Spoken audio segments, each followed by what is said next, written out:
Choking is basically treated by prevention, and under no circumstances should infants receive any hard foods such as candy, bubble gum, popcorn, sunflower seeds, nuts, pieces of uncooked carrot, wiener, hot dog. All of those things are well known to obstruct the esophagus and cause choking, and most of those should not be introduced until the age of 4. Lastly, the propping up of a bottle unattended can lead to choking. There are babies who have a very strong gag reflex, and as soon as you start introducing anything that isn't really pureed, they will immediately gag and spit up. There are also babies who have started to spit up or regurgitate well before the solids are introduced. Cut foods like grapes and string cheese into small pieces. Place your baby in a high chair during feeding. Avoid mealtime distractions like TV, other activities, or loud music. And avoid eating in the car. It's difficult to get an appropriate amount of calories, often in a vegetarian diet, for babies in that first year of life who need a tremendous amount of calories because they're doubling and tripling their birth weight. So I usually recommend to parents that they set up with some good documented nutritional guides for their infants. Some babies can gain more than is nutritionally necessary for them, and that again reverts back to the style of feeding of parents. And sometimes babies are given food just to make them more quiet, and this is particularly true for the bottle. But when parents really want the babies to finish what's on the plate, or the portion size are inappropriate for the baby's nutrition, they can be overfed.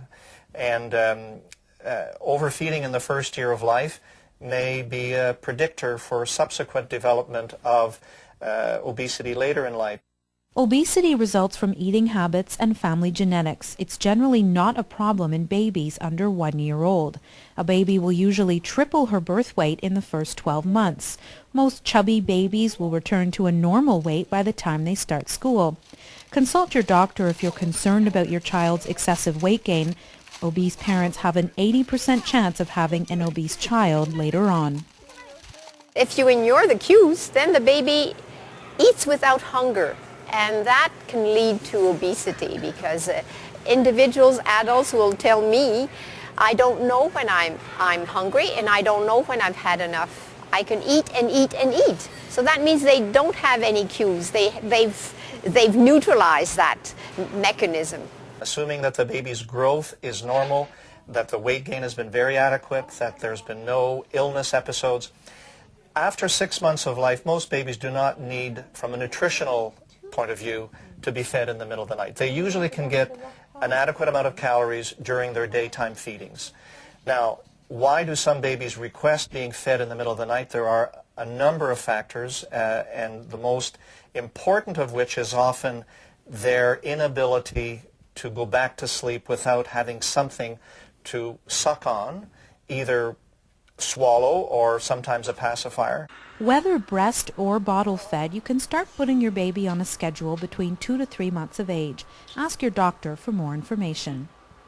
Breastfed infants have looser stools than bottle-fed infants, and once solids are introduced, the patterns tend to stay similar, but the consistency of the stool for both groups gets firmer. Constipation, we must remember, is hard stools that are infrequent. Constipation is not infrequent stools, which some breastfed babies can have. Solid foods can lead to some degree of hardening of the stools, and if babies have difficulty with passing these stools, then some modifications in the diet may need to be made.